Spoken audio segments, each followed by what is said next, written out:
the cells are interacting with all the environmental stimuli, the electromagnetic frequencies, water, all these things. So back to your question about the sugar, I just think you're basically poisoning your children. Why would you do that? Why would you hurt them? And it's just, people don't think of their body like I do like that. These are 70 trillion of your children, and that's like 500 quadrillion mitochondria or whatever the number is. It's just an enormous number of mitochondria. Those are the powerhouses powering your cells, and giving them sugar. Benjamin, how did you find carnivore? Well, Dave, thank you for having me on. I've watched a lot of your videos and learned a lot. And how I found carnivore was, well, it started when I was, probably 20 years ago. I kind of started, eating healthier. Um, I kind of wanted to be a naturopath when I was a kid.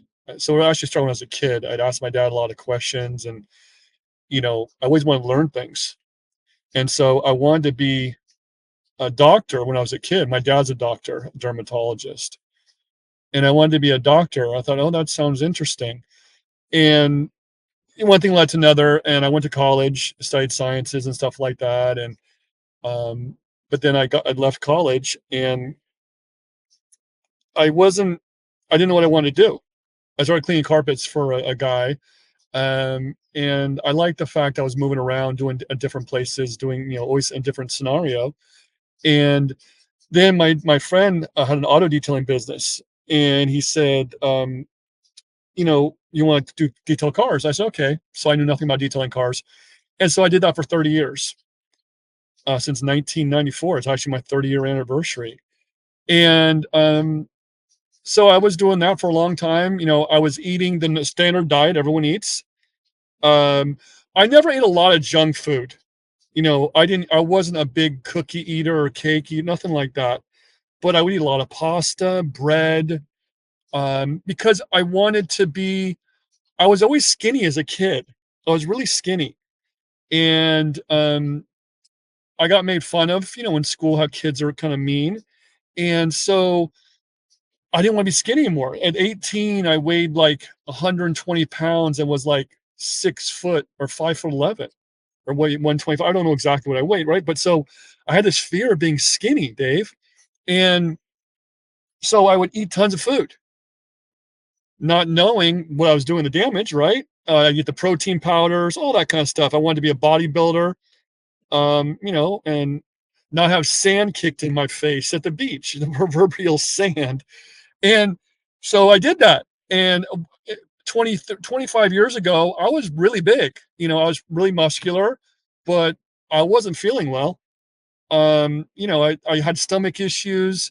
They weren't horrible. I didn't have like, Crohn's or nothing really bad, but just, I'd have some digestive problems here and there, or headaches, or I would get really hungry.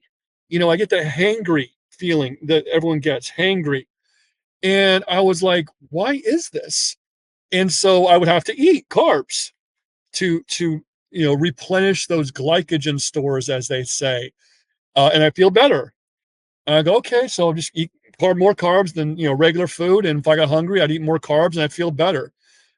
And at one point, probably, I don't know, I don't remember how long ago, maybe 10 years ago, 15 years ago, if I didn't eat for like 4 or 5 hours, I would start stuttering.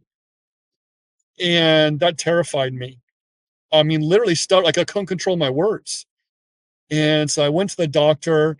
I said, you're fine. Just eat more carbs, eat more food, whatever. I go, well, something's wrong. I don't think this is right. And so I would just keep eating carbs and sugar because I didn't want to stutter and I was afraid.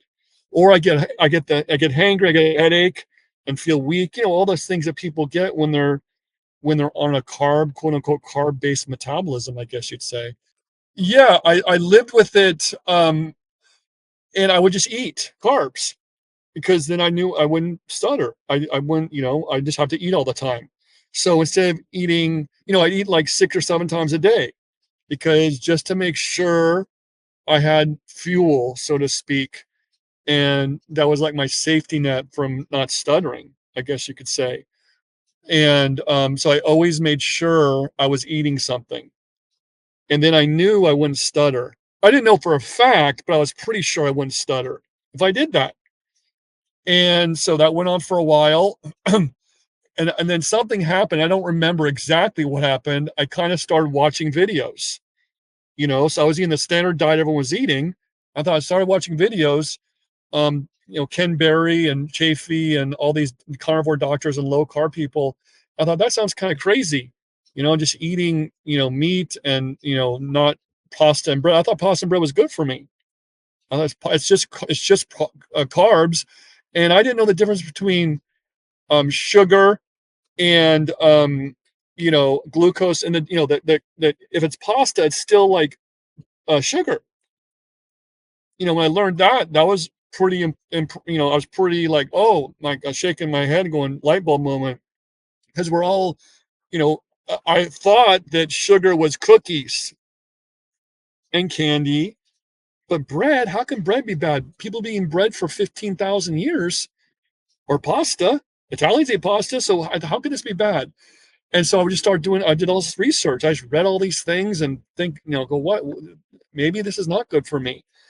And Bart K, Bart K, you've had on your channel. He's an inspiration to me. I started binge watching his videos. And he talked about how your body can make sugar from non-sugar sources. I'm like, that's interesting. So maybe I don't need to eat sugar.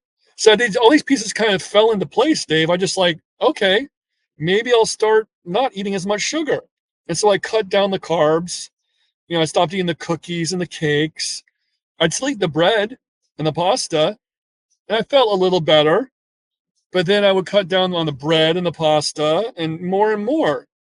And little by little, I just started cutting everything out, except except I would eat whole grains like quinoa or rice or something like that, but nothing refined. I haven't anything refined in probably, I don't even know how long, 4 or 5 years. I mean, no, maybe more longer than that. I don't know. I mean, last time I had a piece of cake was,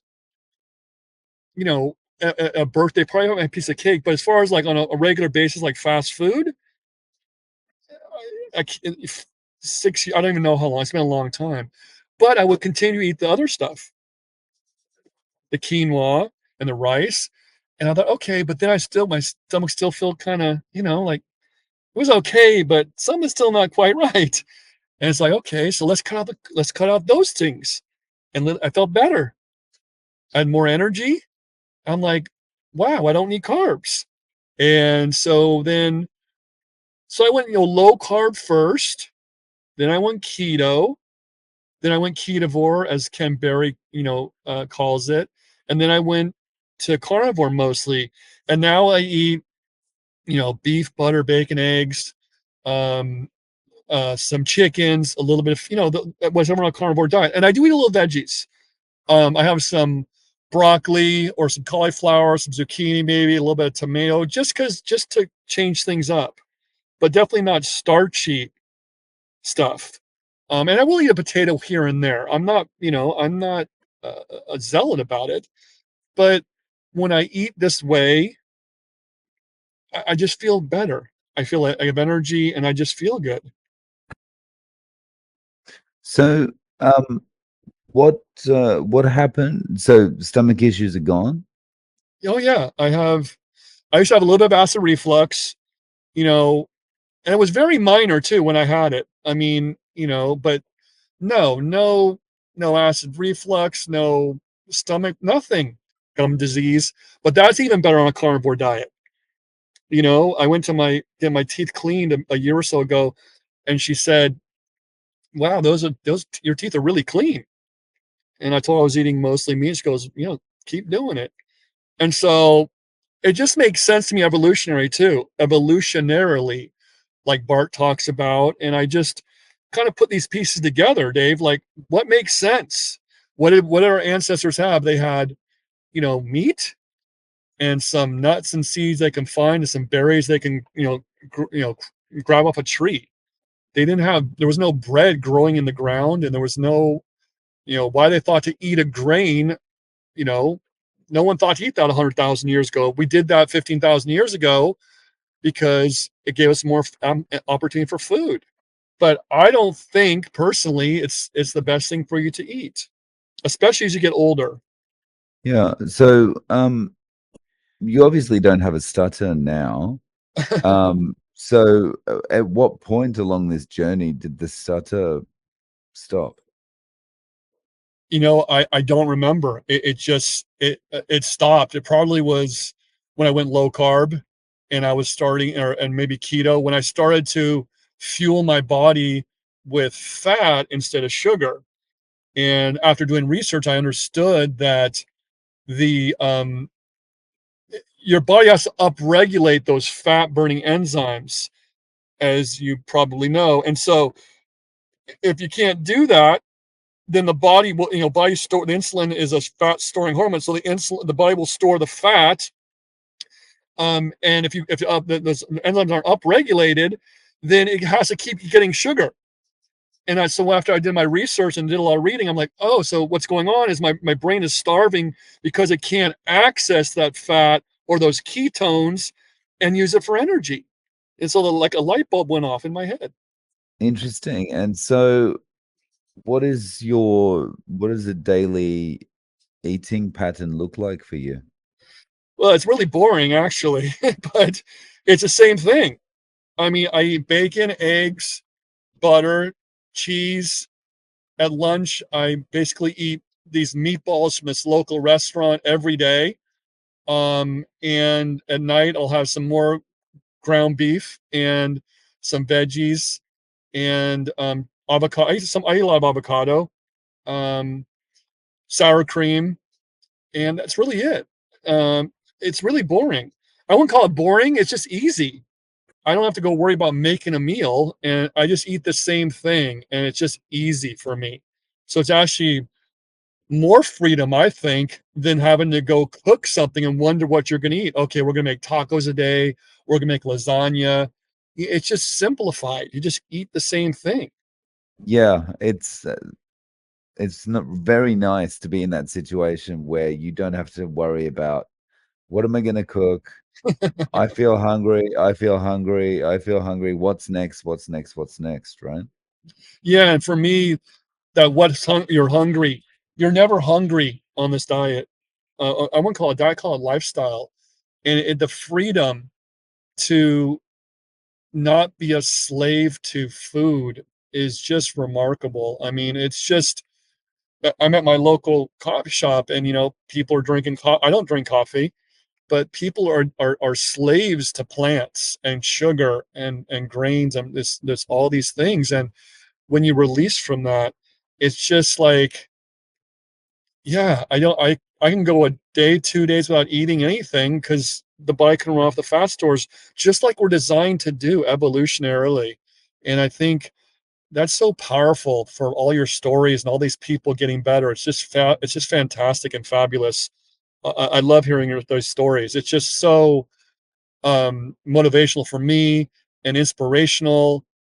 Some of these people have these just really bad conditions, and I'm like, that is fantastic. I'm so happy for them. So, regarding being at your local coffee shop, what one of the more popular types of drinks these days in coffee shops are the ones that are kind of sugar bombs, right? They've got the whipped cream, they've got The the caramel, yep, yeah. yeah, all that stuff, the cherries, the umbrellas, it's looking like a Barry Manilow hat or something by the time it's finished, right? It's um, what does that kind of thing look like to you now? Oh, that's funny.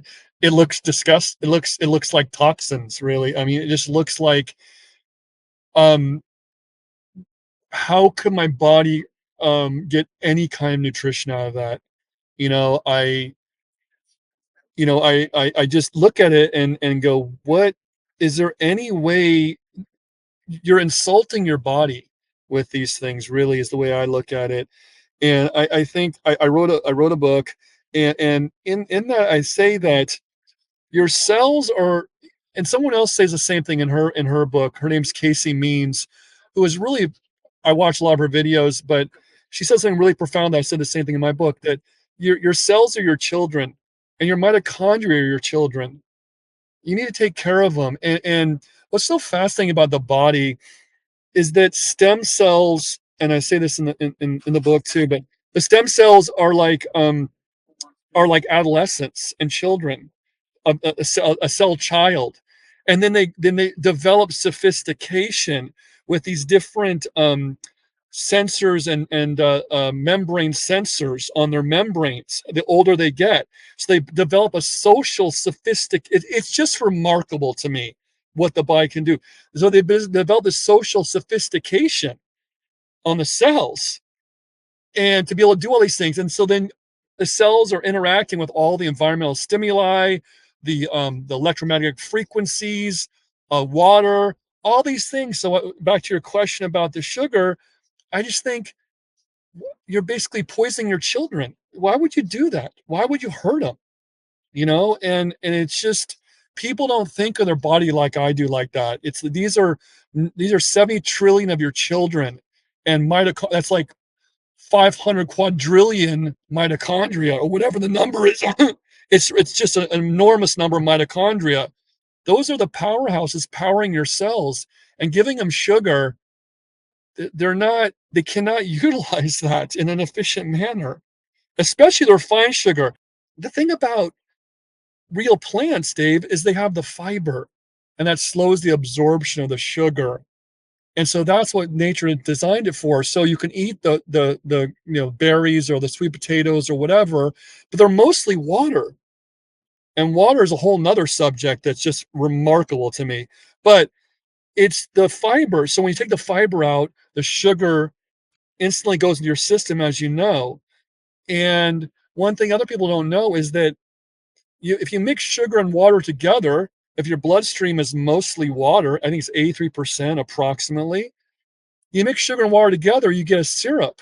And so when I realized that after doing research, I thought, wow, the reason you don't want to eat a lot of sugar is because it turns your blood vessels into syrup. How's it going to pump through the blood vessels?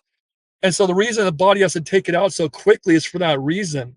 Because if all that sugar stayed in the blood and your glucose levels went from 80 or 90 at baseline to 150 when you eat a meal, or let's say it went to 200 or 300 and stayed there, think of that 300 as like the body or the cells, the blood vessels being a syrup.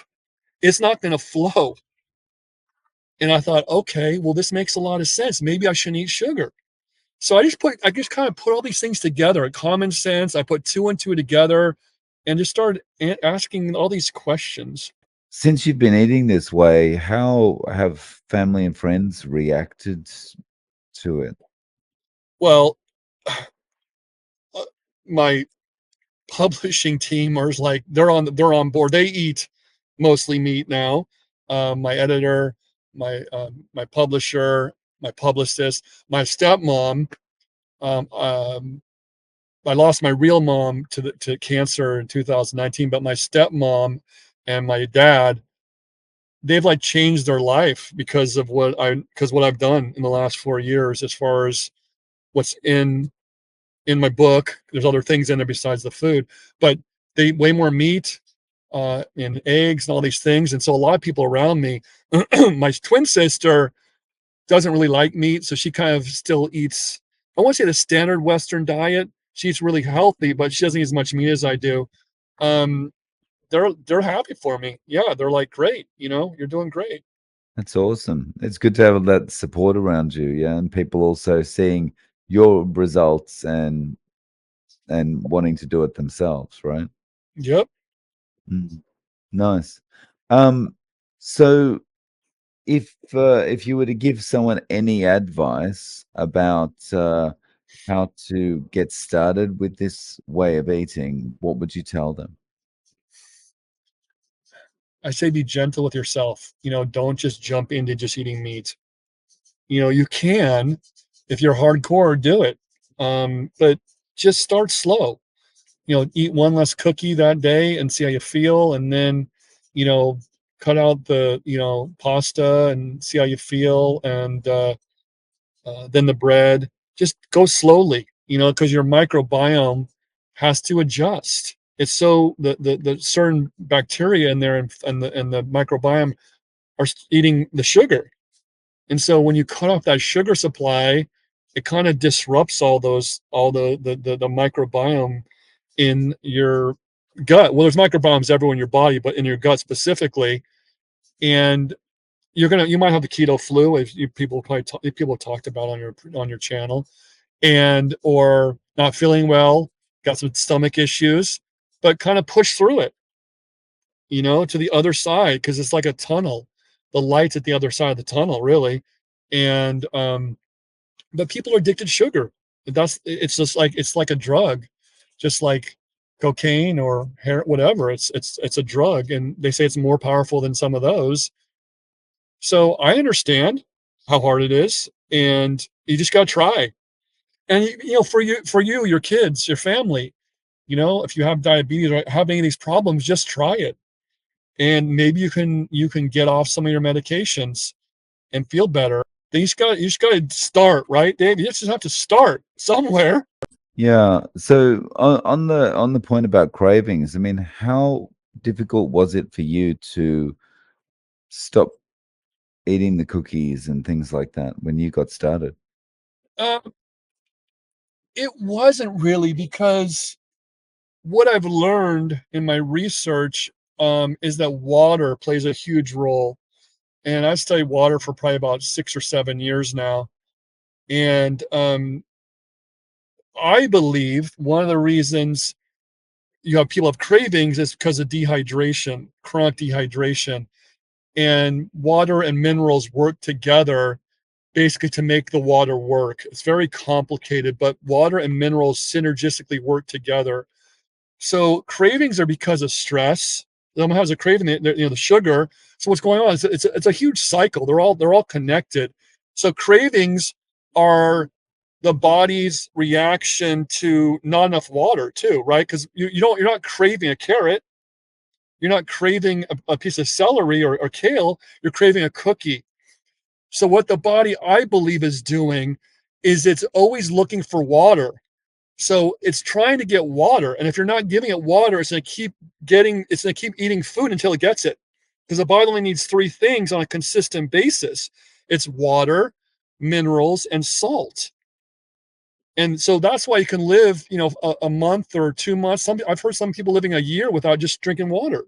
So that makes sense. That's all you need, really, because you do need proteins and fats, right? But those can be recycled, and the fats on storage on your body. So the only things you really need all the time on a consistent, continual basis is water, minerals, or salt. So the way I did it was I knew that. So I drink tons of water. I actually go to my local spring where I live and bottle my own water, because I know the importance of water. And it's not about drinking water out of the tap or whatever. Water is a sacred thing.